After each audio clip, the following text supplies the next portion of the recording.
Spectrum Extra on Radio 1 FM 90. An extra hour of analysis and discussion of the topical issues of the week. Brought to you by Housing Finance Bank, a financial institution regulated by Bank of Uganda. Housing Finance Bank, we make it easy. Your views, our interviews on Spectrum, Radio 1 FM 90. A very good evening to you, and thank you so much for joining us on this edition of Spectrum Extra. We are live on Radio 1 FM 90, broadcasting from the Central Building here in the heart of our city, Kampala. We are also live on our website, which is www.radio1fm90.com. On that website, you look for the icon with the word Listen Live. Click on it, and you will be able to listen to us from anywhere across this globe. The other option is to use the radio listening apps, which can be obtained from the Google stores of your smartphone. Download any, look for Radio 1 FM 90, and then you will be live on air. We are also live on DSTV. Our audio channel there is 897, and on Star Times, our audio channel is 97. My name is Kenneth Lukaganda, I'm your host, and today being a Friday, we review the major events of the week. We'll be looking at the ongoing talk about political transition. Well, this week, Justice and Constitutional Affairs Minister Norbert Mao once again rekindled the debate about political transition, saying that President Yoweri Museveni should be prepared to peacefully hand over power or risk dragging the country back in its dark past of civil strife. He actually says President Museveni handing over power peacefully will be the greatest gift he gives to this country after being given an opportunity to serve or to lead this country for the last 4 decades. And of course, this discussion had already gathered pace because of some of the dynamics that were happening. We know very well there's a group from the NRM that launched a political pressure group, and some people have been talking about it and thinking it could be one of the tools being put in place to prepare for that political transition. When you look at what has been happening in the opposition side, we continue to see some conflict. We know very well the Katonga faction of the FDC has now hinted about the possibility of having a new political party. We have heard about reports of internal strife within the National Unity Platform Party. We know what has happened to UPC and even what is going on in the Democratic Party. So we'll be asking a question.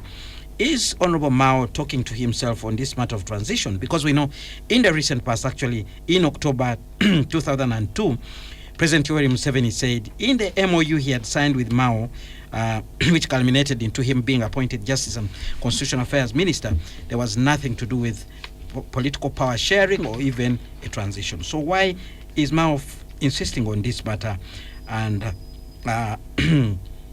he seems to be talking about it alone. Then we'll be asking, is NRM safe from this new political pressure group? Then we'll be asking also a question, where is the opposition heading in light of what we have seen so far? We'll also be looking at the ongoing rationalization of government departments and agencies. This week, the executive confirmed its plans to merge and phase out some departments and agencies by tabling bills in the House. In total, 41 bills were saved. We have heard that about 2,200 people will be affected by way of losing their jobs. We have also heard that about 905 billion shillings will be saved annually. Now, there are reports that those who have lost jobs will not be compensated, and some MPs are concerned on that particular issue. And although so many might welcome this process, some are wondering, why is it happening now?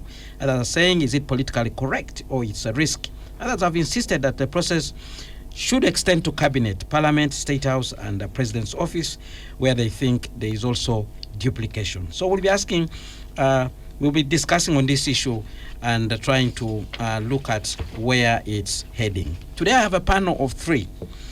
The Honorable Lydia Wanyoto, Council, Chairperson of the NRM Women's League. We know very well Honorable Lydia Wanyoto served this country as a representative at the East African Legislative Assembly for 2 terms. She also sits on the board of the National Planning Authority. Good evening, and thank you very much for joining us. Thank you, my brother Kenneth, and good evening to our listeners and those who are seeing us online. Thank you very much for joining us. Viewers. Also in studio, Honorable Stephen Mukitale-Birawa, economist, political scientist, who is the immediate former Blissa County MP, proponent of national dialogue. Good evening, and thank you very much for joining us, Honorable Mukitale. Thank you, Kenneth. nice being here with my sister and good friend, Honorable Diawanyoto. To the viewers and listeners, we thank you for what you're going through, and I've personally, in the last 3 weeks of children reporting back to school, S1's results coming out, and S4, the debate of the cost of education being high, I have taken my personal small research by visiting in about 3 districts of Mukono, going to Victorias, going to Seta, going to Wakiso King's College, in Deje, my old school. I have found out actually that in the old days where UTCs took children up to a stage of a school, things are very different. Borders, most probably, or each school has got some vans, and when you add up the cost of transporting children to school, and then that also means the parents are also having the same, I think we need to do something as leaders on the cost of doing business. If transport is that expensive and we don't bring down cost of other things, then to make this country an investment destination, I think we have a responsibility to fix the public transport, which would change the whole game. All right, our third guest is on the way. When he gets here, I'll introduce him. And I'll begin with you, Honorable Mukitale, on this issue of political transition. Honorable Mao has rekindled this discussion again, and I'm sure you saw him speaking about that particular issue at a meeting which was here in Kampala. But in the past, we heard from President Yoweri Museveni, who insisted that he has never had a discussion with the Honorable Mao on this issue, despite Mao telling us at that time that actually his preoccupation will be to ensure a peaceful transfer of power in Uganda. Very quickly, your take on this issue and this discussion. Is Mao talking to himself, or he's actually speaking for very many people in this country?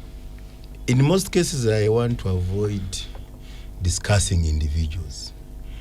But strong individuals can cause influence in a political process.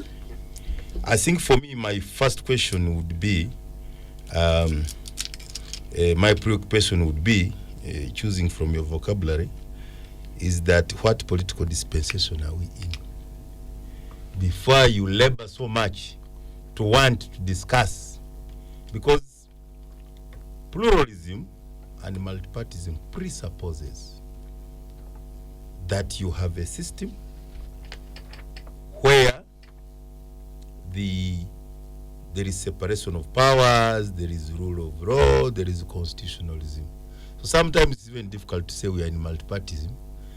I've just seen an endorsement of serving ministers and MPs who are supposed to be custodians of rule of law and constitutionalism, actually serving in illegalities of unconstitutional, a serving officer is being prompted to stand even before. And that is unconstitutionality. I saw it in 2004 when my very good friend, the late Honorable Mayombo, may he so rest in peace, was made a PS, a very senior Mko, Katumba Wamala General, a very good man, was made a IGP. And from that time, the military has taken over so many institutions. So I think as a country, we should be bold enough to, first of all, discern, understand, interpret what political dispensation are we in. We came as military in 86. Have we ever moved into civilian authority? Because it presupposes that you are discussing civilian authority above the military authority. More at times you are seeing in practical terms, the institution of the military is much stronger than the civilian authority we presuppose, we envisaged. So I think it's even unfair to judge my guild president, my mutual rat, Honorable Norbert Mao, to take it as if it is his responsibility solely as an individual. I think it's the responsibility of Ugandans. Whoever cares, for me, I want us to say, do you want a military government? Do you want a monarchy? Do you want a civilian rule? And for pluralism, as I've said, I am never for winner takes all. I would rather we agree either on proportional representation or a parliamentary system, because part of the problem which is bedeviling us is the powers of the president. The powers of the president as they are today, even if you gave it to Besigye, who has been speaking for how many years, even if you give it the new kid on the block, it is very difficult. The president, who is an appointing authority, who is the commander-in-chief, who is the chairman of the party, he is the SEC, he is everything. The president is constitutional, the minister of finance, he's in charge of foreign policy, he's in charge of, and when you check the guys who have served before in PGB, now called SFC, the ones who are in the army, they have taken over foreign service, they have taken over everything. You saw recently in the NAM, who was in charge of the play, so, and please remember, we are talking of 38 years. 38 years. So when you hear of this transition and succession, of course, everybody now is in politics. The unfortunate thing for my country, the country is bleeding because people are posturing themselves to have some office in the next election. Am I an MP? Am I this? Others are dangling cabinet, the next cabinet. People keep dancing the next cabinet. So the country has been, it has been traded. People have sacrificed the country. The soul of this thing called Uganda, the spirit of constitutionalism rule, is long gone. So it's a transactional time. People are posturing themselves, as we call it in diplomacy. Where am I going to be? Whether it is illegal, whether it is viable, but as long as I am an MP somewhere, I sit on the SEC, I can be put here, I can be posted an ambassador. But the thing called the country, the thing I started with, the cost of doing business in Uganda, public transport, public goods, common goods, are not there. So no wonder the other debate you're going to go into is mergers. But how do we come there? The money is expended to keep people going. Two things you raised patronage, how do we make sure people want to continue living on authorities, on what? All of a sudden, you cannot meet our own budget, and we are saying, but how did we get there? So for me, I would want to spend more time to say, how did we get there? I agree. Honorable Norbert Mao, being a Minister of Constitutional Affairs, is in a very strong office and in a very good docket. Working with the president, whom they signed an agreement, some of us, there may be lawyers, what they call it, unwritten agreement, gentleman's agreement. They may have had a talk beyond what Mao gave in his document. I wish they could take the goodwill of that and give this country something good for our grandchildren. For me, that's really, I want the closing balance. I want the finishing. I want, what is the outcome? But isn't that what Mao is talking about? Isn't that what Mao is talking about? Mao says the best gift that President Museveni can give this country is a peaceful transfer of power to ensure that we do not go back to our troubled past. And I wish he was not just speaking this on a podium somewhere. I wish this was a cabinet, something which has come out of the documents he has submitted in cabinet. I wish this would come out of an NRM. Is there? Because he is now in government, and government also has some responsibility. I've not been in cabinet, but collective responsibility. How I wish the appointment of these people who have originally been in opposition going to government translates into some common good, into some tangible, which citizens can celebrate and say, yes. Even those who are abusing Mao and saying he has gone for a deal would now also say, hey, we were the doubting Thomases, but the man has delivered a national dialogue. Right. So for me, anything which doesn't deliver national dialogue is hot air. Ugandans have been taken for a ride for long, and I think we should not wait for citizens to there's this slang now they use, abantu baba vakoda. We shouldn't wait for citizens to give up on us. All right, let's hear from Honorable Wanyoto. We'll be coming back to you. And start rioting. We'll be coming back to you, Honorable Mkitali. Let's hear from Honorable Lydia Wanyoto.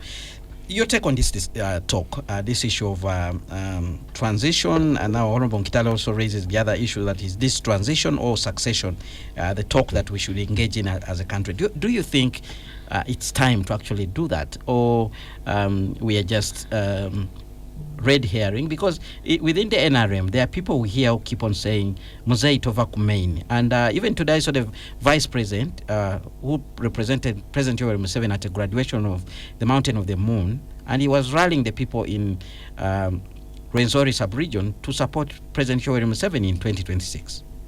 Is there a transition or succession to talk about? Yes, yesterday I attended a graduation of St. Lawrence University, just here in the city in Rubaga, and the Vice President was able to send a message to say the President will be willing to serve in 2026.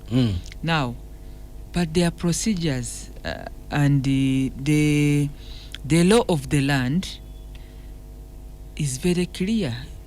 Both the 1995 Constitution as amended, but also the Presidential Elections Act and other laws there too. So when I hear the Minister for Justice and Constitutional Affairs, of course on social media and other platforms, I don't know what happens. I've not seen a cabinet memo to that effect, but at least on the politicking, he's talking about a peaceful transition of power, which means he's referring to the presidential. Because parliamentary, Mukitari knows that 80%, normally 60, every 5 years there is change. I mean, they have now the 11th parliament. As day follows the night, we shall have the 12th parliament in 2026. So I think his talk is, even if there are presidential elections, they would like to see a change of a presidential winner. Other than Museveni. So he's a lawyer like me. I feel very offended when you're a lawyer and then you go around politicking. The moment what he should do is that he should provide either for a referendum or a constitutional amendment so that the 2026 elections do not happen using the status quo of the law.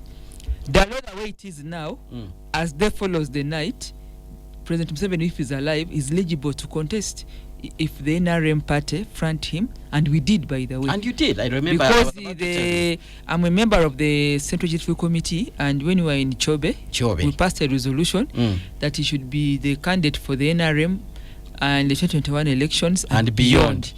So this debate and the talk of transition and succession of a minister speaking like there is another arrangement other than the law, when he is not proposing the amendment of the law or a referendum, so that Ugandans say that the parliamentary or the local government, they can go as usual, but for the presidency, let us remove Museveni and see whether Uganda will still live another day in an electoral process.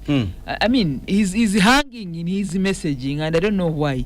Let me ask you, could it be, like you said, politicking? One, it's politics. It is actually hoodwinking Ugandans, because he's saying nothing, if I may put it bluntly. Could it be a strategy between the two, Honorable Norbert Mao and President Yoweri Museveni? You cannot get 45 million Ugandans and reduce them to 2 people. Even if it were for DP, I do not believe that DP decides for the country. The most I could do, if it were me, and that's what I wish, I would now go down, because it's like playing football. Electioneering in Uganda is highly regulated through rules and procedures. So you now have to go back and say, instead of an electoral process, maybe we should negotiate. But maybe he can appeal to President Yoweri Museveni himself to withdraw his interest. Because if the problem is Museveni, the person, but then NRM will have a candidate. You see, we are a political party that we are a political party not because we want to do fishing. We are not fishmongers. We are not cattle keepers per se. We are political activists. We are interested in power. And we have Museveni as a candidate because that is the winning card we have. So for me, I am a member of the Central Executive Committee of the NRM. I have not heard that we have reversed the resolution of having Museveni as our candidate. And even if he himself came out and gave reasons, but now his vice president is sending, so the signals are clear that the resolution of the SEC still stands. Therefore, when the right time comes, we just reaffirm during the delegates conference, and that's how we elect flag bearers for the presidential candidate. All right. So I think that Mao should not overshoom his mandate. He cannot decide for Ugandans. He can only propose if he really doesn't like Museveni to be there in 2026. First of all, they must convince the NRM party. I don't know how he will do it because he's not a member of the NRM. That do not bring this man, affirm this man for a presidential candidate. Secondly, I think issues of the executive, even if it is the mandate of the Ministry of Justice and Constitutional Affairs, the political parties have their mandate to field the candidates they wish. If you've gone to swim and they say start, go, and then they hit the bank to you to run, you can say that you take Lukwago's hand so that I can swim to win. The NRM is struggling to win, and it's not a cup of tea. So let DP prepare their candidate to defeat an NRM candidate. The NRM can actually drag Mr. Museveni back into the race. We are not dragging him. We already endorsed him for 2021 and beyond. And when the organs of the party sit, they will already endorse him if he's winning. But the signals are there. I do not think that His Excellency, Her Excellency Jessica Lupo, the way I had, because you are talking about today in Fort Porto, I sat just next to her yesterday, and she did announce. So if somebody is your deputy and you have sent her to represent you, and she has that message, what more do you want? What is Mao saying? Because when he says that, the NRM will endorse. Let's go for a break now. Because it's the winning card. When we return, we will hear from... And remember, Mao was the presidential candidate. Stay tuned, Radio 1 FM. Spectrum Extra continues after this break. Spectrum Extra, Fridays 7 to 9 p.m. on Radio 1 FM 90.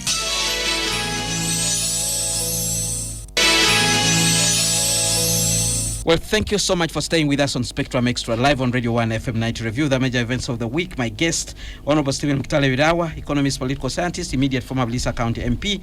Council Honorable Lydia Wanyoto, chairperson of the NRM's Women's League, served Uganda at the East African Legislative Assembly, member of board at the National Planning Authority. And our third guest, Dr. Tolit Charles Atia, the lead research associate at the Security Studies and Analysis Center of Nkumba University.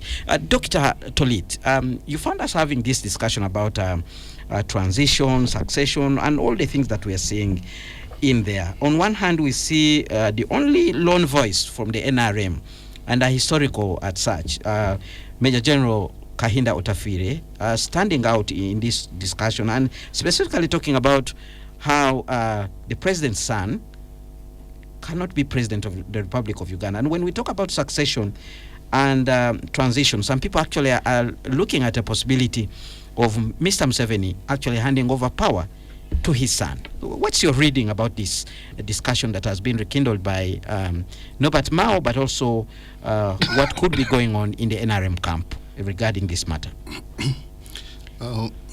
Thank you, Lukwago, and good evening, listeners. I'm also privileged, and I think it's a good thing you gave me an opportunity to come here to meet my senior colleagues. Stephen is a senior from university days, Lydia, senior from university days, and colleague. So there is a reunion here. There's a reunion on this table, and let's see the reunion of minds. And unlike me, who has not had a foot in politics, I will play the junior here and wait to learn more. But from a very practical perspective, I think I am not going to take on your questions as directly as you put them. You want to set your own questions as a researcher. And I'm not going to set my own questions, but I'm going to try and give a very quick context to what animal we are dealing with. Okay. Usually we are very reluctant to fall back to history or borrow history.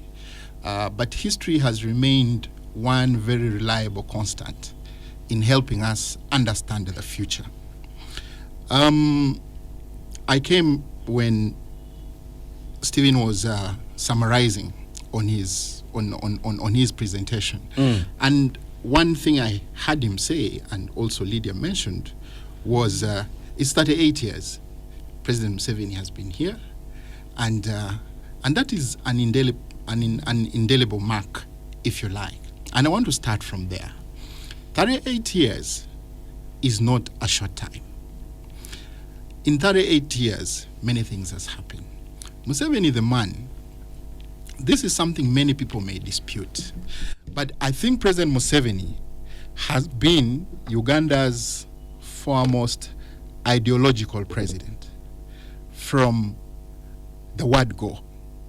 If you go back and listen to Museveni's speech, 1986, at the front of Parliament, in his own words he says, this is not a mere change of guards.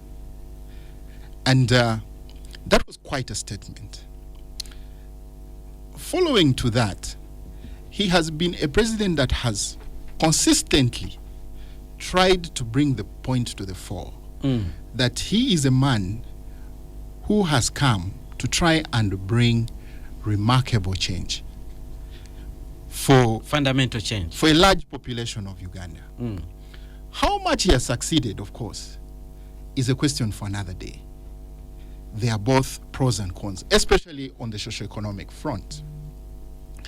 Now, what that begets in the instance of classical political science is that at every turn, at every go of the turn, there are people who fall off, there are people who jump on, there are people who stay. And this is the kind of thing we are seeing. So what are we dealing with? I would like to look at this and reflecting on what Mawe is saying now, that we are now faced with a creature. The 38 years of the movement has reproduced a creature who is with us here. There is a form of new politics. There is a substance in the politics that probably ordinary political science measures or schema may not be able to, to quickly dissect. Actually, I sympathize with the historians.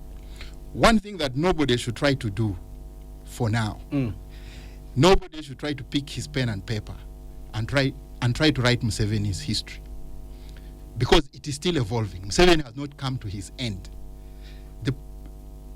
The politics could even come to its end, but Museveni the man, and Museveni with the movement philosophy and the government he set forth running in 1988 has not come to an end. So what does that bring us to? That means we have something amidst us that we need to sort of lift a whole veil to begin to see through and understand. Stephen at some point said he does not understand whether we are in a political dispensation, we are in a multi-party dispensation or pluralism, and I agree with him, because this is what we have found ourselves in. I'll tell you the politics in Uganda now. My senior here, my sister Lydia, knows it is very harsh, very incriminating, very disparaging, and all the nays that you can think about. So going forward, this would be my argument, that first of all, anybody who wants to get involved in this politics now going forward should accept that it is a new normal. This is not the normal that we know. The movement, given the length of time, is now facing, a typical political science thinking. The principle, Stephen, the principle of negation for negation. It has reached its maturity, if you like. Even a generation is 20 years. 40 years, the strategy, the policies, and whatever, shenanigan comes with it, has come of age and certainly is getting scrutinized. So some of the lone voices that we are hearing, the Honorable Otafire, all the other groups, is not a surprise, Because certainly, when something begins to decay, you definitely know, particularly in political science, that something new is going to come sooner or later. And we are beginning to see this creature evolve into something new. Therefore, all the positionings we are seeing, all the knee-jerk shooting we are seeing, all the effort by the old guards to remain shouting and remain relevant is not new in politics. This kind of politics, by the way, happened in the Americas with Reagan in 1980. America, unlike us, is not about having one political system stay for long or one president stay for long. They have a democracy that has endured. But that democracy itself reaches a time and it undergoes changes. It undergoes a revolution within itself. And I can begin to see that happening now. Because with that kind of thing, particularly the politics of Kampala, so to speak, for lack of a better word, this politics that is so incriminating, it is so harsh, it is so discriminative, it is so competitive, is going to leave many hurt. It is going to have many come in. The fear now is, in a situation like ours, you need some old hands, to keep the ship going. Particularly in a global order that is also facing a lot of changes and turmoil. So you're in favor of the status quo when you talk about the old hands? Well, when I say that, I am not saying the status quo should stay in its totality. But the status quo cannot be wished away. You see, one thing is that, I told you, President Museveni, even if there's going to be any change in this country, he has to be part of the equation. All right. And probably, is it possible that Mao is appealing to him? What is Mao talking about? Let's look at that statement of Honorable Mao. No, for me, Mao is a political juggler. I have a lot of respect for Mao. And I'm not surprised with the statements he's making. Because, by the way, unlike many politicians, because you see, politics is about competition. Julius Caesar, Shakespeare in his play Julius Caesar was very clear. He says politics is not for the faint-hearted. Politics is made of stainer stuff.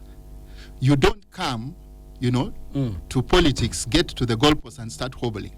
All I begin to think is that if it is a strategy of Mao to sound appealing to the president, then let it be. But if it is a competition going forward, even Mao should know that this creature is beginning to evolve. There is negation for negation. So there is everybody on the side post who wants to jump in. There is everybody on the other side who wants to be retained. So there are not normal times that we are in, and let nobody think that way. All right. Let's hear from Honorable Lydia about, you talk about a creature which is about to evolve. And it seems there's and the English of negation. Negation. And it seems the COVID-19. It seems we are seeing a tantra, which is coming from the NRM side, with the launch of this new political pressure group. And Honorable Lydia Wanyoto, I know there was a Central Executive Committee meeting today, and you are a member of SEC. You people went to meet the chairman at State House in Entebbe, and we were told that one of the issues we were likely to discuss is this group of NRM members who have suddenly decided to operate outside the NRM and seem to be providing a competition against the party chairman himself. But in there, we have seen one historical, Honorable Kahinda Otafire, saying we can't allow this to happen. He can't be president. His son cannot actually succeed him. This Uganda is not a monarchy. Things like that. What could be going on? Have you been able to resolve these issues as a Central Executive Committee? No, the only agenda is consultative. We are looking at our roadmap, how we are going to run party activities for 2024 to 2026, because once we start, we'll go on. And we don't want to cause parallel structures or contradictions with the other national statistical activities like the census, but also the NIRA registration. So we are looking at how we shall, because ours is a mass party, how we are going to do our work with and not confuse the process of the national statistics and the national census, because they are two massive national exercises, as you know. Census is in May, but also there is NIRA. The renewing of national IDs and all that. So ours is focusing on the party, not pressure groups, because the pressure groups are not in contradiction with the strength of the party. They are doing their work, they are doing their mobilization. Ours is mobilization for what? That's what people are wondering. When politics is about reaching out to people, recruiting, speaking out, creating, taking over space, that's what is happening. Why are people not?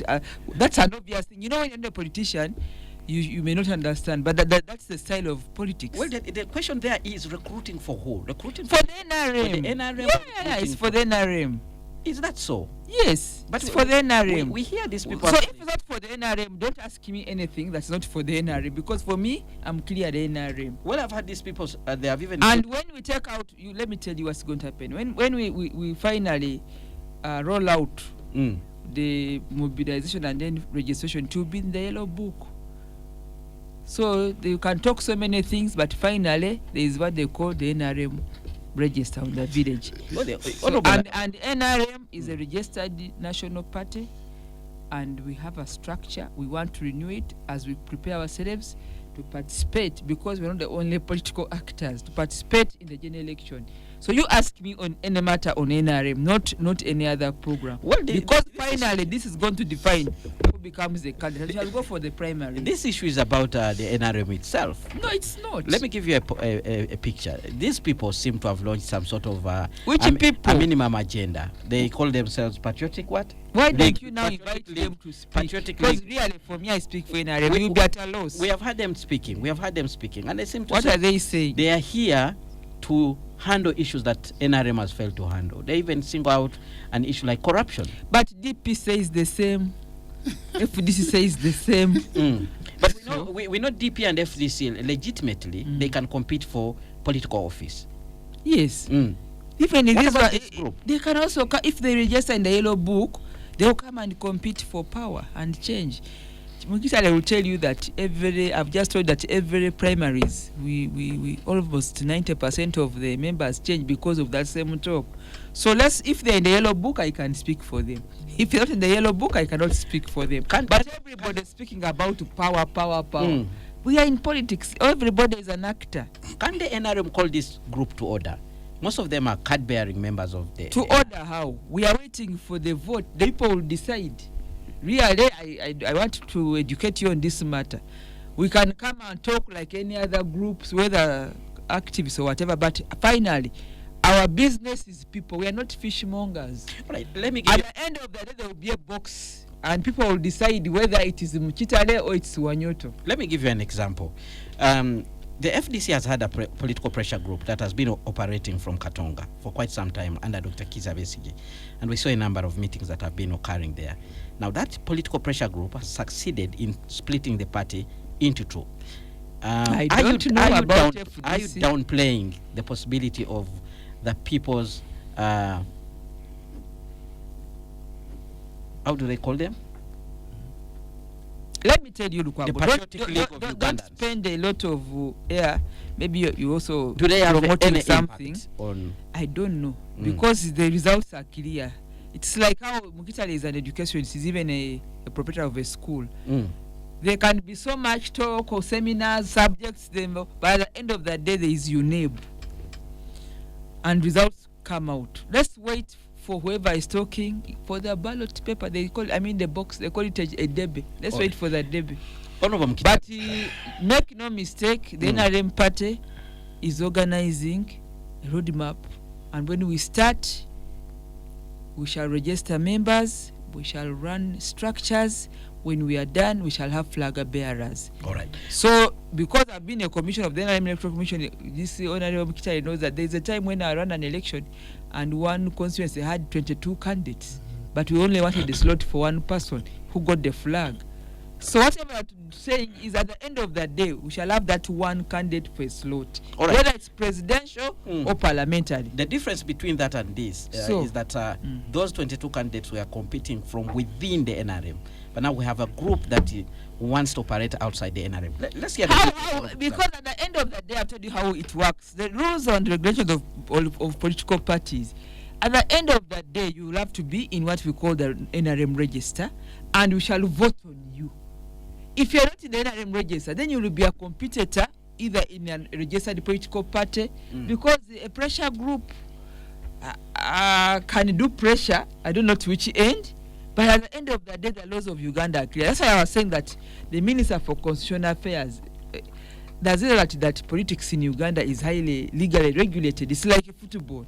You either you play number to number 11, then you have a yellow card, then you have, I don't know, goalkeeper here, number what. So if you are not within the rules of the electoral laws of Uganda, then you are offside. Honorable Mkitale. Me, I speak for politics. I don't speak for anything else. I don't think Ugandans have all of a sudden just become naive. It's not naivety. It can only be deliberate obscurantism and diversionary politics. That the state of affairs, the political maladies in our political system, is just a symptom of what went wrong long ago. And sometimes it's wrong to diagnose a patient of the different symptoms. You know, when AIDS HIV took a lot of steps where we had a lot of other scaring things. It is not the symptoms. We should get interested in the cause and how did we come here and how can we help ourselves out of this bad situation. In 1995, when the Constitution was promulgated, I was only 3 years graduate. For us who finished 92, and this is the group. And I said that the constitutionalization of my broad-based interim NRM government was purely a power retention gimmick. I said it then. I was in private sector. I didn't even know I would ever join politics, because for me, I was in comfort zone where I was. If it wasn't for these oil land grabbers and armed herdsmen who went to this, because me, I went as a delegate anyway. I didn't even vive. I went as a delegate. So clearly, Dr. Lita has used terms like negation of negation. You can use in economics diminishing returns. You can use in Atkinson, as Atkinson chemistry, supersaturated insolubility. I didn't know that it will crystallize. Even if you add on the heat, if it is supersaturated, there's no more solubility. The only thing you can see is crystallization. So that we know. It is abundantly clear. The 1955 consensus, as it were, is no longer holding. After removing the term limits, after removing the age limits, term limits were removed after 20 years of putting political parties in abeyance. You know, in simple secondary school science of S1, S4, you know, when you mix chemicals, you observe and conclude the effects of what was done then. To start now discussing the NUP, this FDC, the Katonga one supposed to be which arrived already at NUP headquarters. Then this other one of Najana Nkumbi supposed to have arrived, the NRM Chad, but has yet to arrive. You know, we are wasting taxpayers' money. Because as we discuss positioning ourselves to grab posts as MPs, as what, and others to get business of supplying, like those who are looting my oil and gas area without us communicating anything. For you, I discuss, people are in different engagements. So for me, I would want us to agree that this country needs to agree. What do we want? I was telling you, the budget is with us in NRM.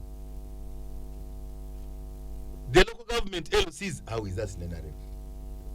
The districts are with NRM.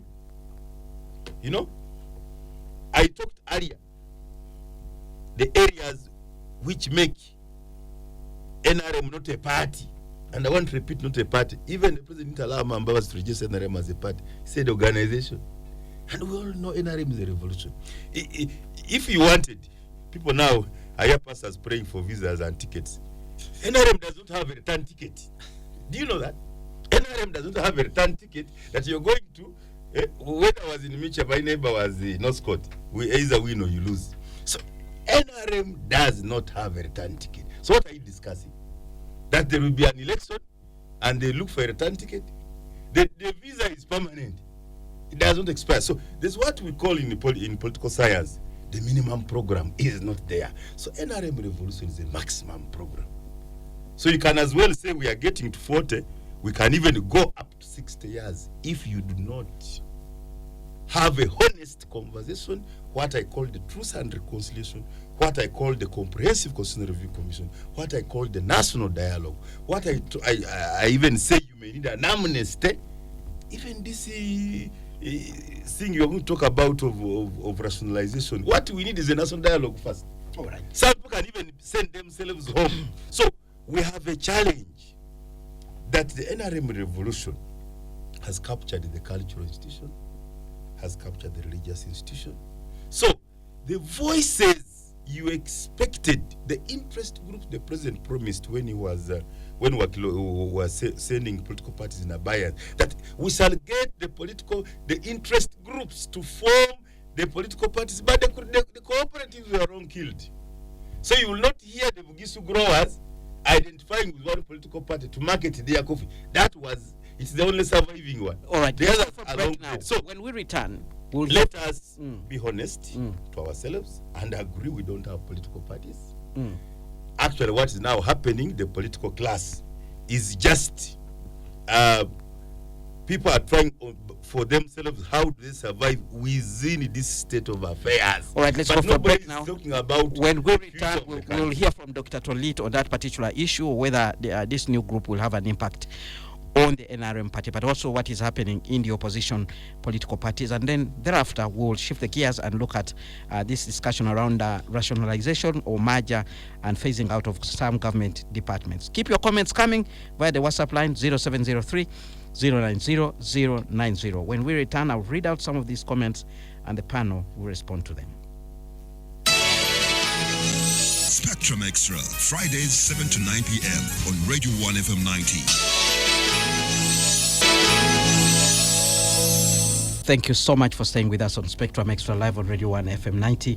We are reviewing the major events of the week. We are looking at political discourse within the political discourse, the talk about political transition, succession, and also what is happening within different political parties as we gear towards the 2026 general elections.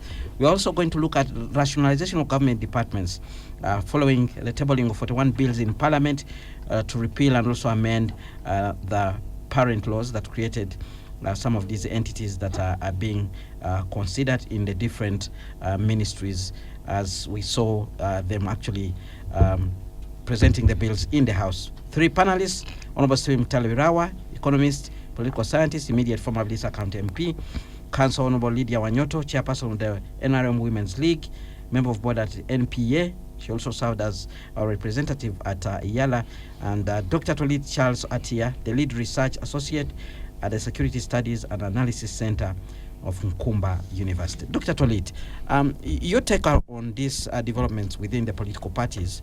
First, we see this group of NRM that is calling itself Pressure Group. The Pressure Group. They are calling themselves actually Patriots, the Patriots League of Ugandans, officially launching and rebranding from the Muhoozi MK movement. What's your take on this, and also what is happening in other political parties, even as we discuss this issue of transition? Yeah, thanks once again. And you'll again allow me allude to a situation that I think relates to ours.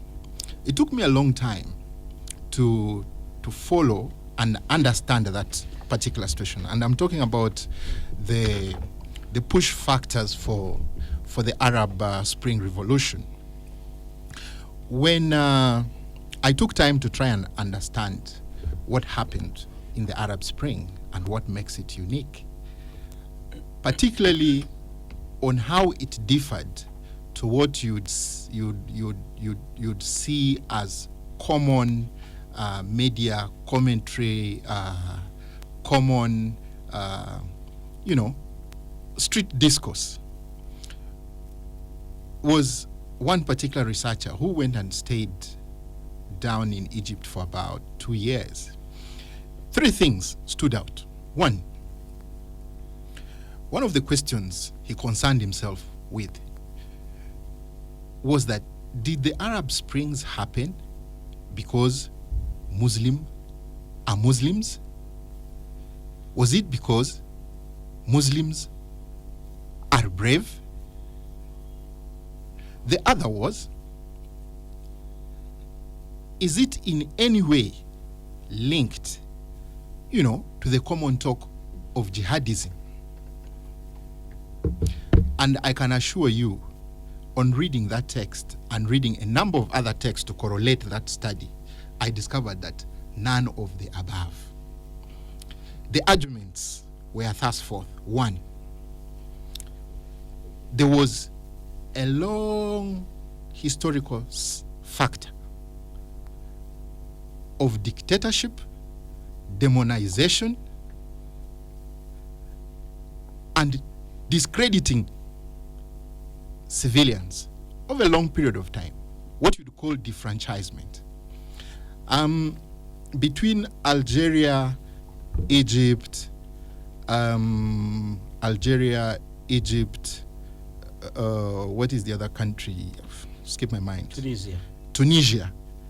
And then basically the greater, the Arab Gulf, as you see it, from about 1950 something, starting with I think the King of Morocco. If you put those years together, those fine gentlemen, I think the one of Tunisia was the one who had stayed shortest, which was almost 20 years, but he had also at some point been prime minister. In total, that league, that alliance in the Arab Gulf had been in power for slightly over 80 years, combined.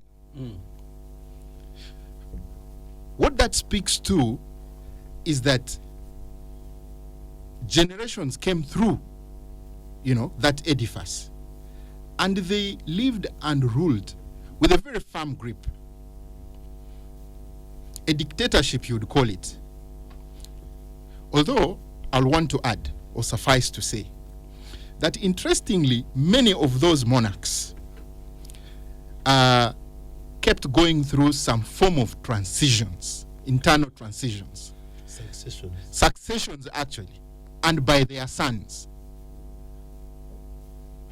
By the time the Arab Spring Revolution was happening, I think it was, in most of them, it was like the 3rd generation sons who were ruling. So in short, that population had just got tired. And Stephen, I want to tell you that you can push people to the wall for as long as you want, but they reach a tipping point. That is one lesson. Saying super saturated. That is one lesson for us. Bring it home. Yes, I brought it home. I am saying that you can push people to the wall for as long as you can, but there will always be a tipping point. And that is why I brought in the philosophy of negation for negation. That systems live. Systems are created by people. And they override them. They live, they persist, but they reach a point when they begin to decay. And when they begin to decay, they develop a creature. that creature could be the same.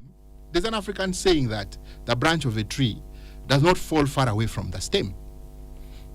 Is that what we're beginning to see? I do not know. That's a debate for another day.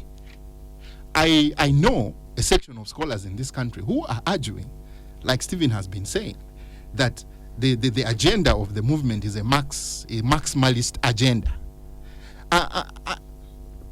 And that can be true. And it can happen. Look at the great revolution of China. The China People's Party is over 100 years old and is still persisting. But it has had changes and it has had different faces from within. That does not mean it does not take different forms. The substance could remain more or less the same, but the form is not the same. All right. So is this such a time? Have we come at such a juncture? You know, those are the questions Ugandans should be asking themselves. And I want to say that I think that that painting is on the wall. The other thing that I want to pick from the Arab Spring Revolution and allude to, which is also interesting to us, is that unlike the argument that probably what happened there was because these are Muslims, it's also not true. Because the very, very, very first incidents happened in Tunisia. That guy who decides to go to the streets and touch himself. The story actually is that he saw this act. This act first happened somewhere in Sicily, in Italy, sometime in the 60s, many years ago. The cause for this was nothing to do with his being a Muslim or being jihadist. All right. The guy was simply an unemployed person who had been trampled upon by the city council, not once, not twice. That is the pushing people so much on the wall that you're talking about. I'm trying to look at, you see, sometimes a population can develop what you call common anger. All right. Let's hear from the listeners. We have a number of comments coming in. Buwembo Fred Kajimu listening in from Mukono, actually from Chambogo University, says, I don't think Mr. Museveni can just leave power like that. We know President Mao and his interest in NRM government. A soldier is always a soldier, and I think forests still exist. We have another comment. Hello, Kenneth. Toddy David from Gulu. Political activists like Lydia and Tim need to pause a bit and show love to this country. Beyond politicking, guys need to know the rationale and precedent of peaceful change of government, and that must happen in Uganda.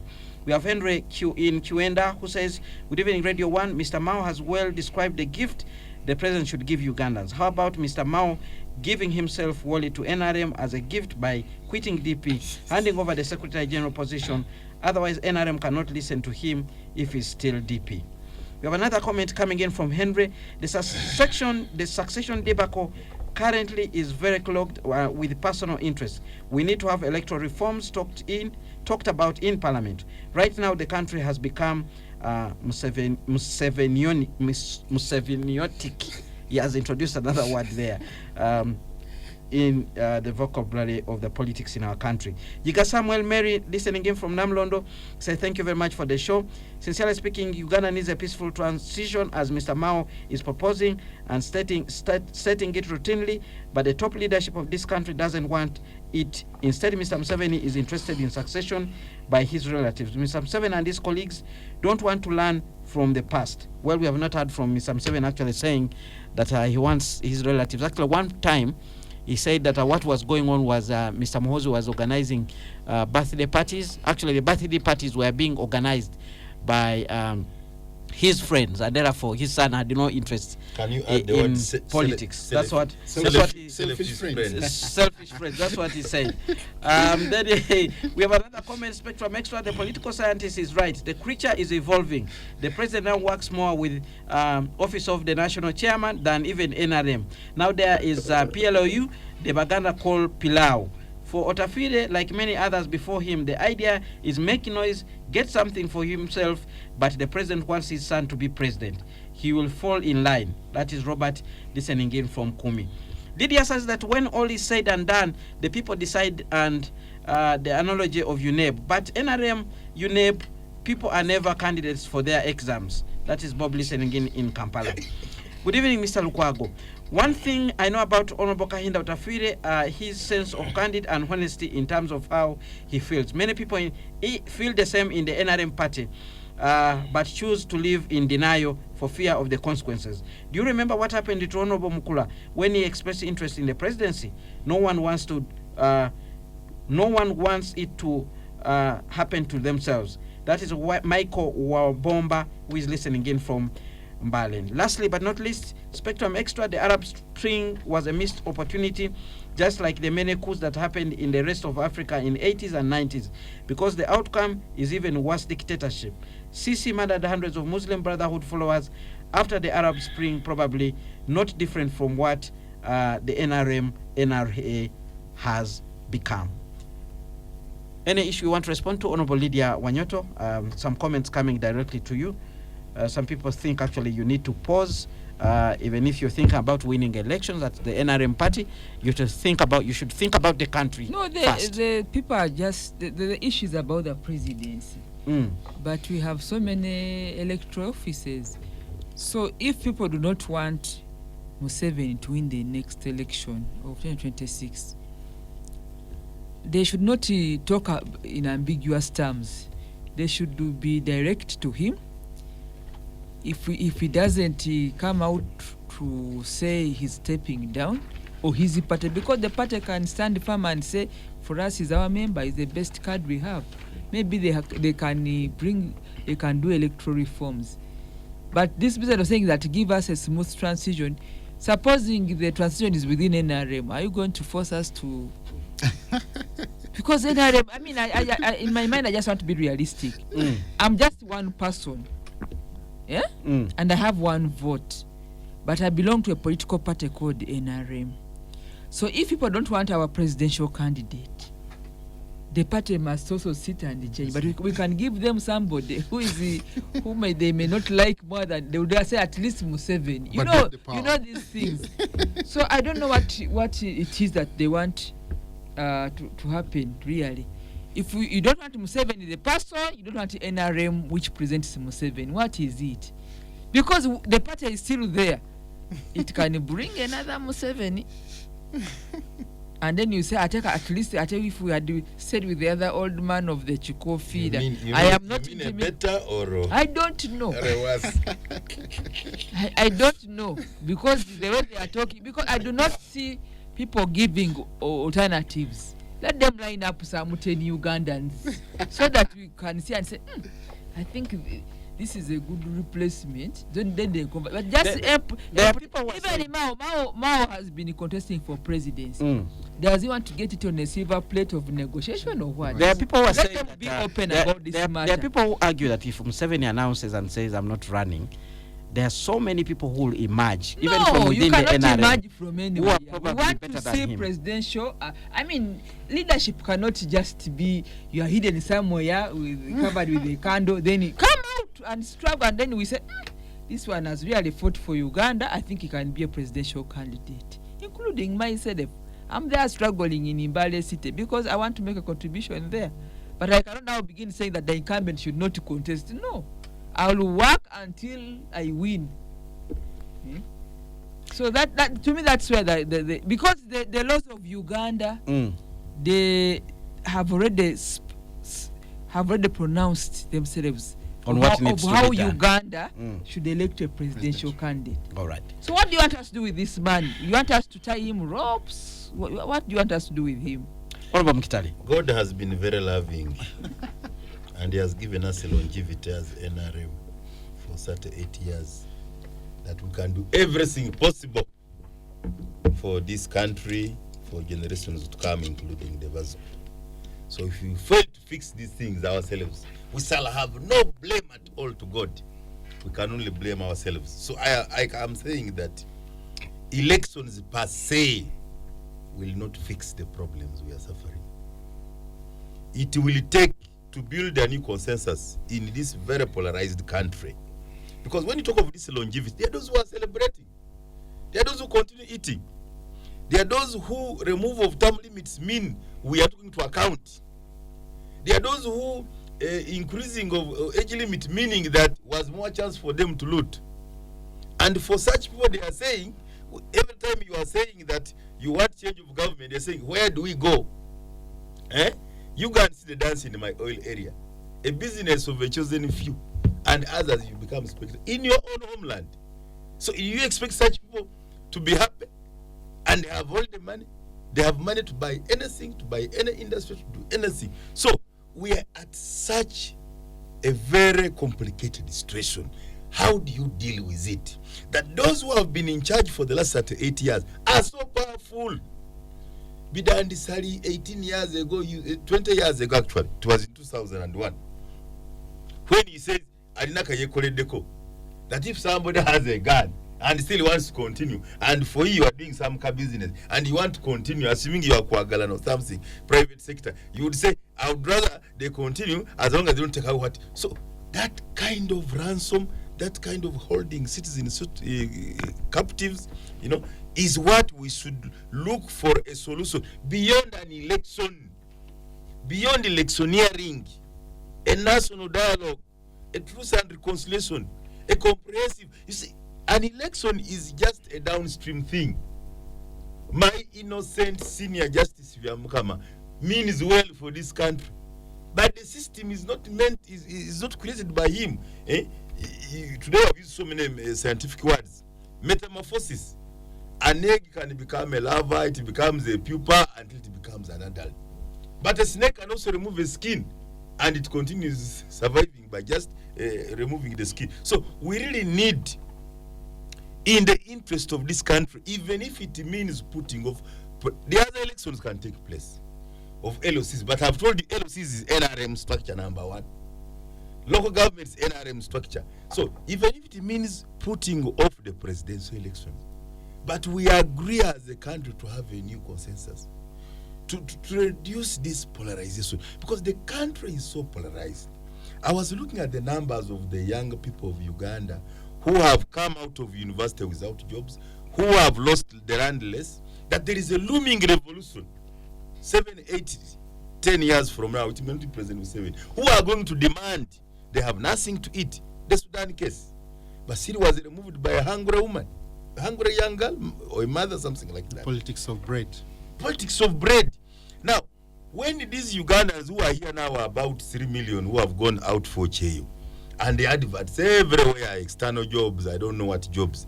When they become 10 million and they come back to Uganda and say, but we have seen where countries where government gives public goods. Why not in this country? So, that's why I started by saying, I don't want to discuss President Museveni, I don't want to discuss Norbert Mao. I want to discuss the Uganda my grandchildren want. Because it's going to happen. These kids who are going and suffering in Saudi, in Iraq, in even all these extreme countries, they are going to come back here. And they say, I have benefited nothing from government. Why do you collect taxes? There is no free education for the poor. Why do you? There is so you don't even need ADF. You don't even need to go to the bush. The next revolution is for the landless, is for the jobless. Exposure of this WhatsApp and this information age. People, they have gone by themselves to look for what to eat, because in Uganda they have failed. When they will come back, they will be forced to reckon with. All right. And I would wish those who are calling themselves pressure groups, I don't know, some are calling, they call it what? What do they call themselves? The League, Tova Kumeini, the Noob. I think start talking to those people abroad. Those people abroad will come here. They are paying school fees they are treating their mothers. They are paying school fees for their relatives. When they come back here, it may not be 2026 where you are dying to have an election. I don't think we should have a presidential election. I would rather have a national dialogue, a comprehensive national conversation, honest conversation, truth and reconciliation. Even this give amnesty. My view on the next topic of mergers is that government should start with a honest conversation. A lot of 70% of people in these agencies are supposed to have been arrested. They have been stealing.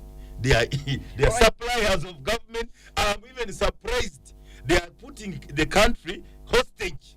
That even for us to go amend the law, for us to go give us packages, 70% of these people are inside traders, are suppliers. They didn't qualify for these jobs. They got it because their relatives, friends, and in-laws. So why don't you have a national dialogue? Send them home with their loot, so that we only create structures where we need Ugandans to serve. And by the way, I can also give an encouragement to those who have taken the loot in the last many years of forming these agencies.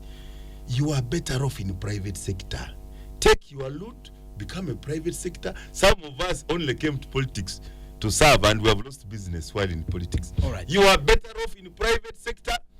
That those big vehicles you are driving, go and buy a combine harvester, go make a maize mill, go and give water for irrigation for your villagers. You will be more useful than living in a 3 billion house in Intinda, in Naguru, in Kampala, living very expensive life. You're actually responsible for unemployment in Uganda. Let's hear from Dr. Tolit Atia, and we jump into the discussion of rationalization of government departments, mergers, and Honorable Mkitale has introduced us to that discussion. What's your view about what is going on? The sudden change of heart where the government says, government departments are so many, there's a lot of duplication, we can actually save some money. They're talking about 905 billion shillings annually. What's your take on that? Yeah, thanks. Again, I just want to take you on your own words. There is nothing like a change of heart. There's nothing new in this. This is actually a continuation or a continuum of the argument I've been trying to put, that this the old edifice is on its critical bed. It will die, and because it will die, just like any other person so sick in bed, you begin to rethink your life. You begin to think about meeting your creator. If you had a very hard stance, you begin to change. You see, that is why I told some people in the election of 2017, going to 2021, that all this system, the challenges we are seeing with the system, the brutality that political parties were facing at the time of political competition, the strong language, and all that is going to change. You note that immediately the election of 2021 were concluded and the president swore in, the first thing he did is he came up with a roadmap to visit the entire country. It is not so soon, not many people might remember everything, but wherever he visited, he was speaking socioeconomic development, he was speaking the strategies to get money in people's pockets, he was speaking about the economics of the family, vis poverty. That was a very reconciliatory message. And I commend him for that, because that is the kind of message that comes out of an old man. What I would want us to look at critically is that this edifice at its end, what does it present us and how do we deal with it? So the issue of this rationalization of enterprises is basically an open admission that the strategy we had prior to this has not delivered. You know, and just like any football coach, you change the players. At worst, if the captain on the pitch is not in charge of the game, so to be, you can change the band. It's a rare thing we have not seen, but sometimes you substitute the captain.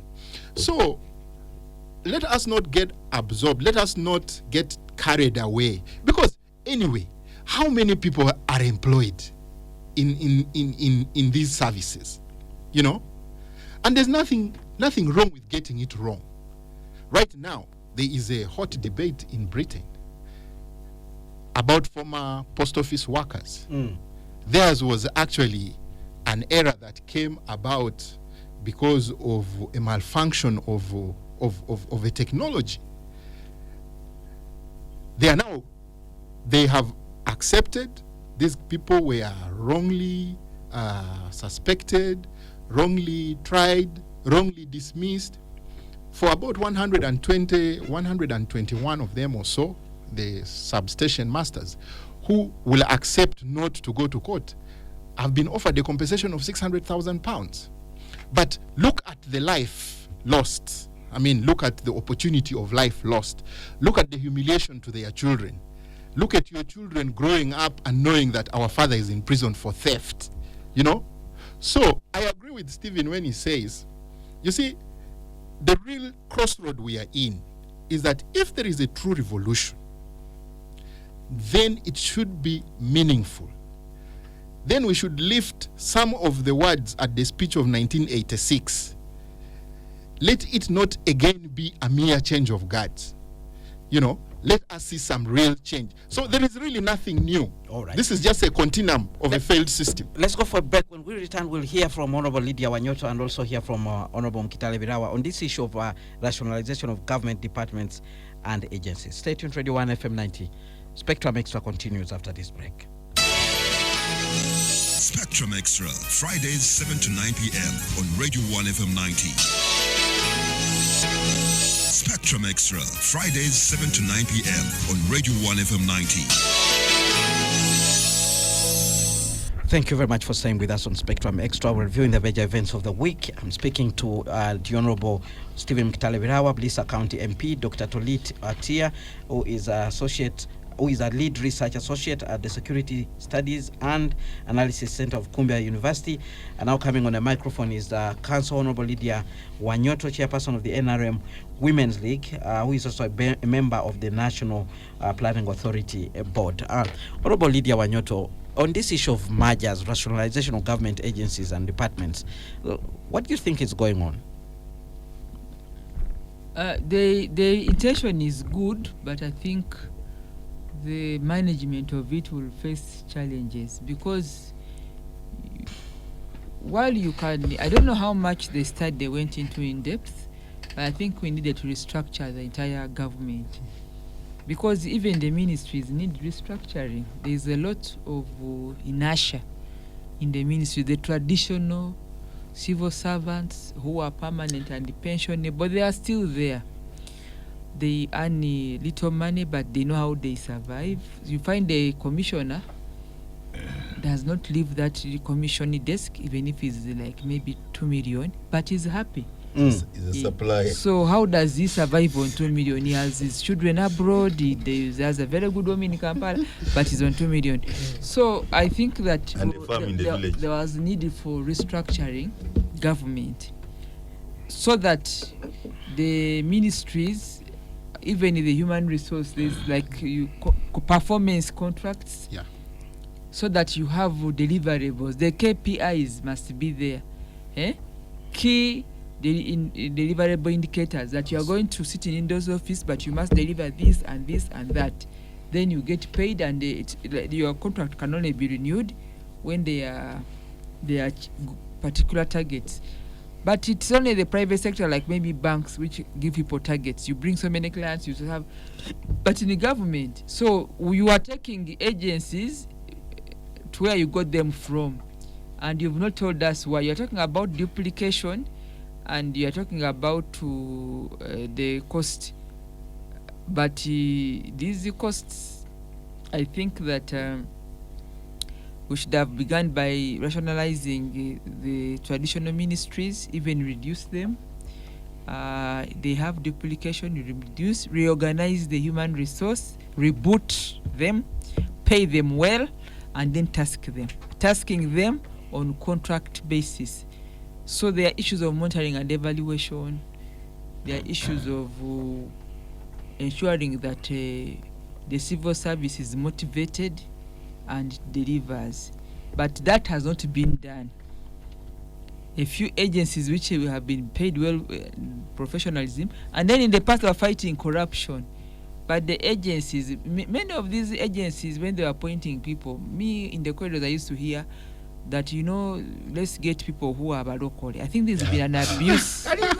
There's been an abuse. I'm an old girl of Gayaza High School, and my school has produced very many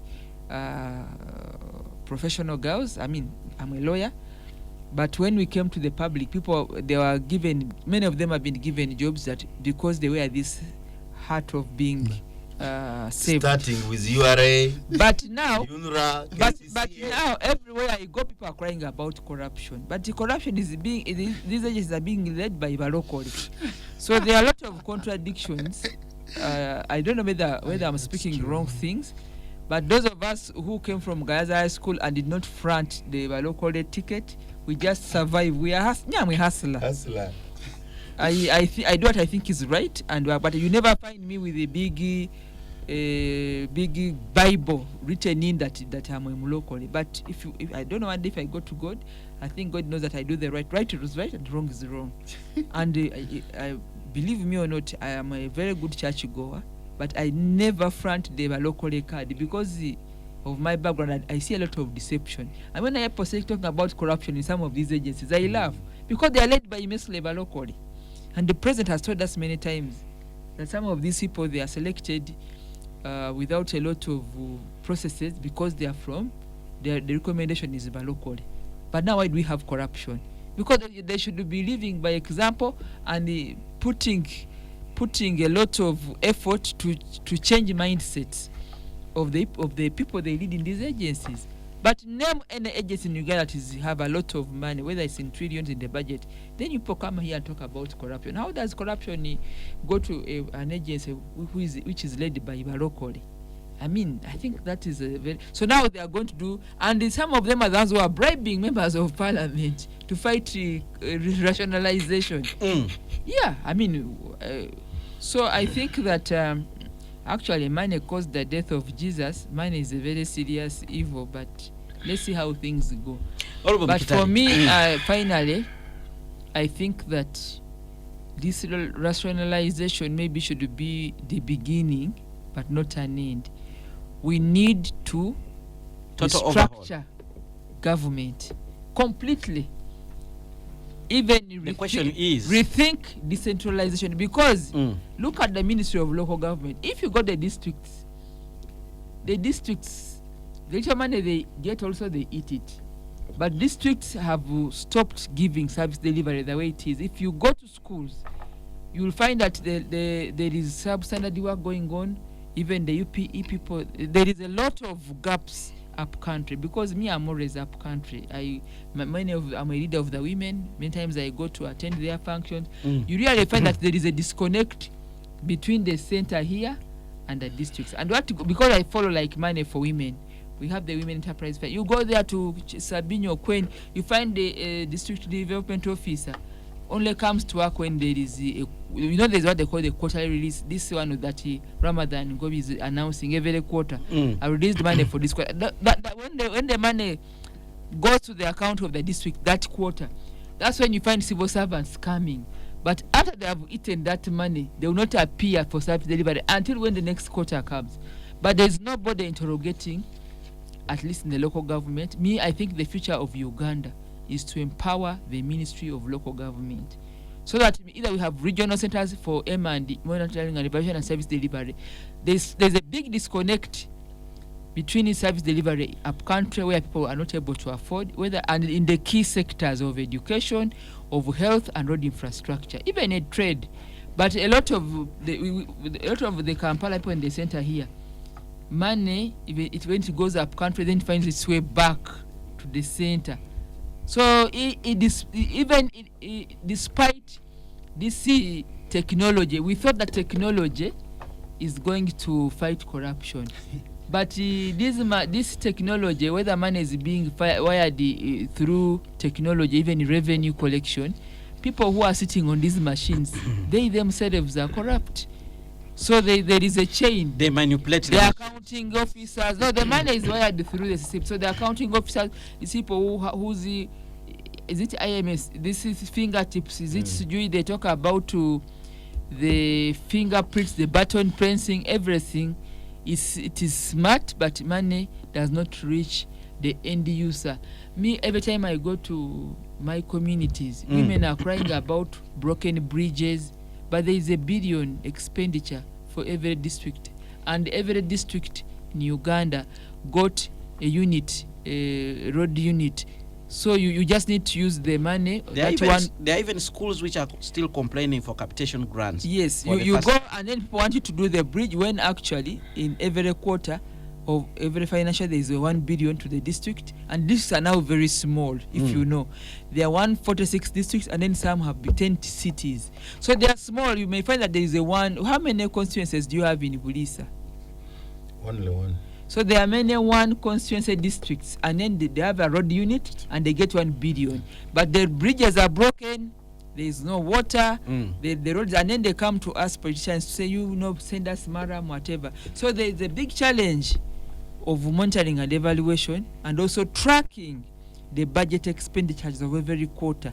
We need people to track the money. If the money has hit an account in the district, we want people to go there, maybe oversight, to go and say this money has come, so that it goes to the end user. So the service delivery is a challenge, and my heart goes to the Ministry of Local Government, because if local leaders do not oversee money which has gone for health, money which has gone for education, for the road infrastructure, for sanitation. I'm told there was even a cholera recently in my hometown, because there are issues of waste management in the city, in the towns. You find everywhere there is garbage, but there is a budget for sanitation and waste management, and that is, and even there is revenue, local revenue collection, and there is no supervision. There is a lot of laxity, and there is a lot of temptation every quarter. When the money goes, like as soon as Ramadan Gobi announces, then the officers in the district will dust their shirts and skirts and they go. They begin making requisitions. They eat that money and go back until the next quarter. Some of them are running private businesses. They've gone back to school. They only come back to take the money. Now, even at the level of the accounting officers, what is this finger called? What they call it? Biometric. These biometrics. Biometric is not working. We thought biometric was going to fight corruption, but biometric has enhanced corruption. All right. Let's hear from Honorable Kitale. Somebody actually sends in a comment about rationalization, and that's Robert Nkumi, who says, Spectrum Extra, even rationalization is sincere, because the first place start with State House. It should be done.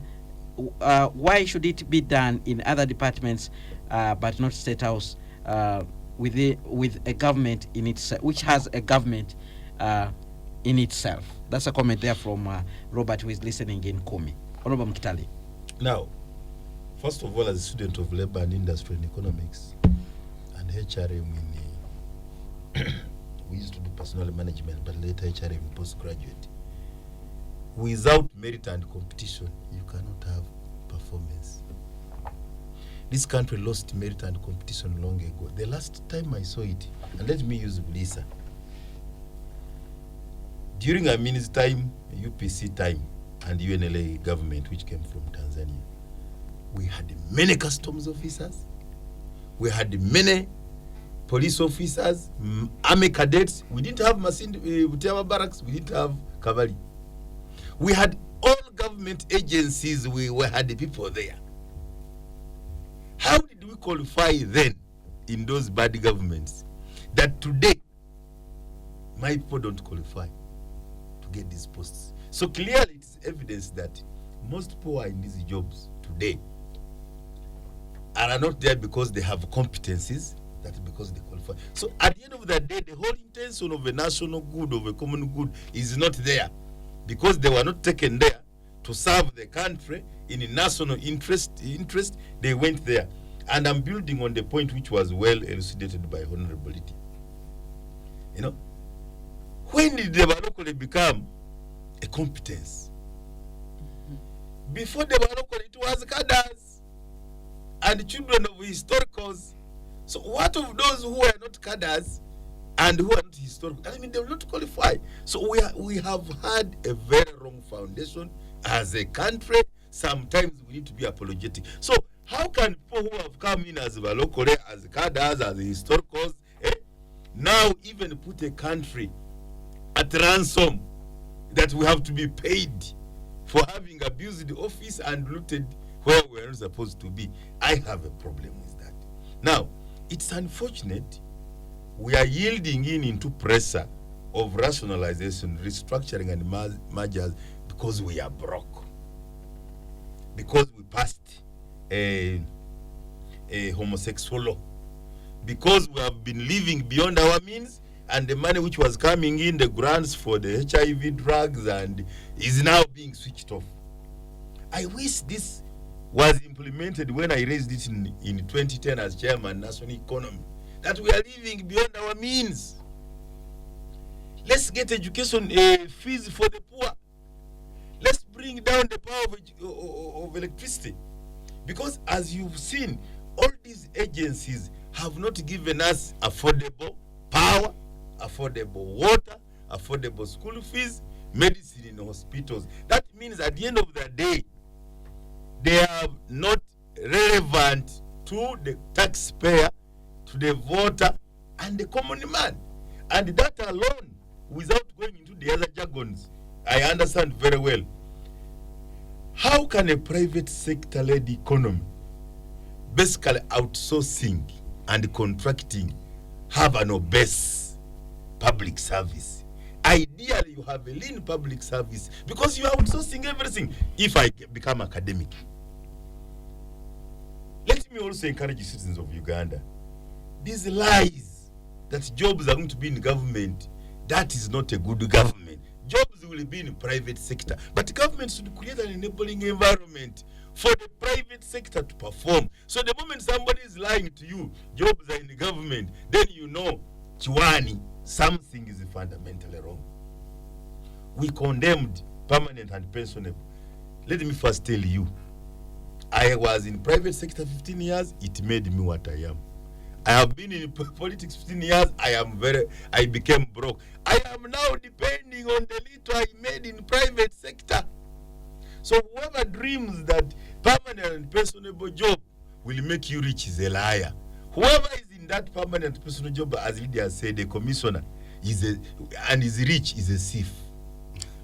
Is a supplier of government. You had the opium scandals. They are the very guys who are supplying. Don't think that Kazinda was stealing for himself. Kazinda is in prison, but the owners of the money are enjoying the money. So there are big networks in this public service where you find that somebody who earns only 1.2 cannot leave the job because he's a supplier, he's doing this. So he has biometrics. Exactly. So even this money you hear that is going to when you do a classroom as Minister of Education, it's 45 million plus. Right. When it's given to Ulisa district, they will give you 12 million. So clearly, a contractor, you gift, they are stealing all the money. There is somebody who got some 7 seed schools and his money has made him mad because the money they get is just too much. So for me, what do Ugandans want? Ugandans want taxpayers' money, which is dispensed through ministries, departments, and agencies to give them public goods. Citizens want government agencies which will provide supervision to the private sector to their work. I have been going up country and I see more than 100 brands of drinks. I don't even know if these drinks are being checked by some government agency. People want to do farms in the village there. There is no extension workers. There is no advisory. People are buying wrong seeds. People are buying wrong chemicals. The man of government should be there to make sure they get good chemicals, they make good seeds. And until the president cried of a bad tick is when people woke up to realize that there was a bad tick. All right. Recently, we're just talking about foot and mouth disease. Government cannot check people are moving, without movement permits. we have just had a case of what's this bad disease where people are burning cows at the border area. So Foot and mouth. Foot and mouth. So clearly, the government is so distanced from the citizen, from the taxpayer, and that we need a complete surgery. We need a holistic national dialogue to reconfigure government. All right, the government we need, not let alone, how can we have 25 years of UPE irrelevant, USE not clear, jobless graduates? We are supposed to have trained the ones we need. Mbale is producing Robusta coffee. Then they have the best expertise and extension. If I am a delegate person, I have all what I need to add value in the fish value chain. If I'm in the Nyabusozi, in the dairy, the creameries, I must have all the expertise in that line. So that this country, and Lydia has raised, we cannot afford the districts. Let's go into regional governments. Put everything you want at a region. After all, there is already a referral hospital. If you just make their UNRWA at Imbale, the one at Gulu, the one at Lira, the one at Arua, it can reach those small districts. All right, so we don't need this big cabinet. By the way, it should start by the president himself exhibiting. If he can go back to the staff he had in State House in 96, so that the ones who he think are very qualified can go and fight corruption in the very entities of corruption. All right, can go and work where in the ministries, because the duplication we are talking about and the parallel institution is that you find that an entity in State House has more money than the Ministry of Trade and Industry. All right, we have more comments coming in. Richard writes in and says, good evening, Kenneth. The point Honorable Mkitale makes on returning Ugandans from abroad is a very serious timing bomb, baked with rage and anger. Most revolutions are engineered by exiled or runaway citizens with opened mindset, tagged with a sense of righteousness and agility for change. George writes in and says, what I know is after Museveni, many NRM leaders will come out and confess how they were also oppressed internally. We know this thing will happen. Then we have another comment from Tom. Honorable Mkitale has a strong point. What are we going to do with the youth who have no hope in this government and will one day demand for what is theirs? I am not struggling financially by any stretch of imagination, but all my children have told me they want to leave this country and never come back because we are a basket case. This is how we are going to lose our good talent to countries where things work and stay, where countries, it says, we are going to lose talent to these countries and where things work and we stay here without our children. I am keen to ask Honorable Wanyoto whether she educates her children in Uganda on local curriculum and whether she is preparing them for Uganda of tomorrow or whether she's going to send them abroad.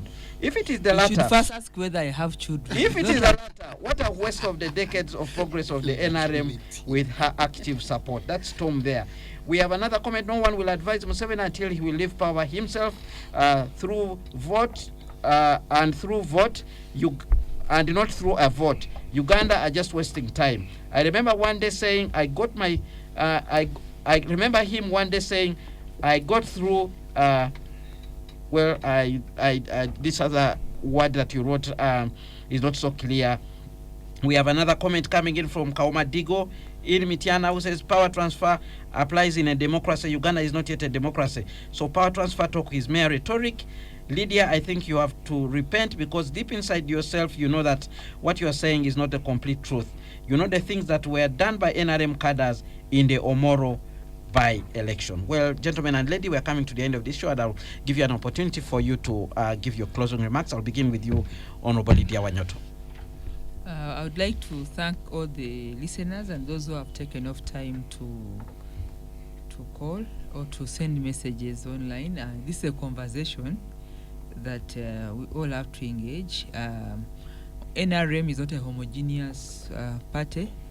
There are many people who are making a good contribution and I count myself one of them. Because would it be where we are if I didn't even come here to have a conversation?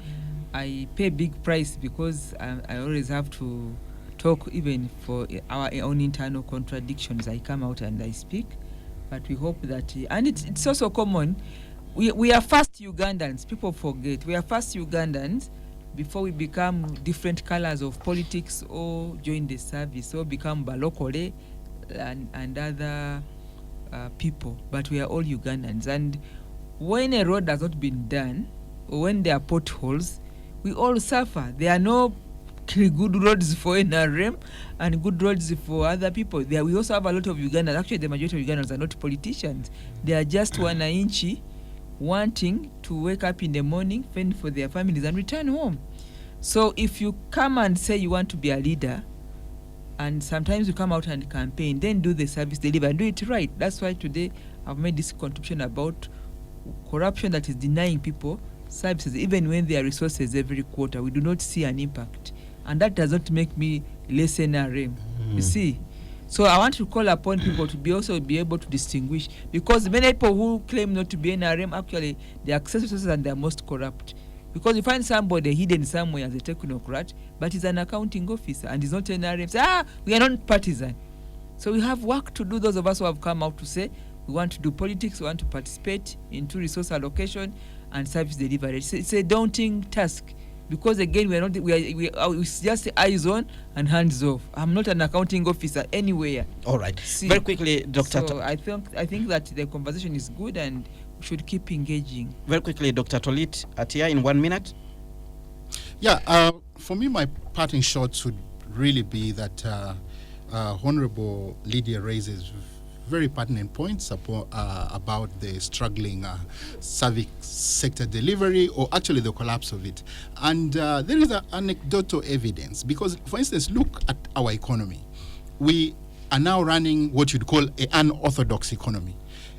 This economy, it is the service sector that is the largest contributor to the GDP, which is wrong. It should be industrialism, because the service sector, these telephone companies and all the banks and what, how many people can they employ? Very quickly, Honorable Mkitali, in a few seconds. Our country is rich. We should redirect our resources to developing our human resource. But it's important to do all this. The country must have a national consensus. So we have a shared vision.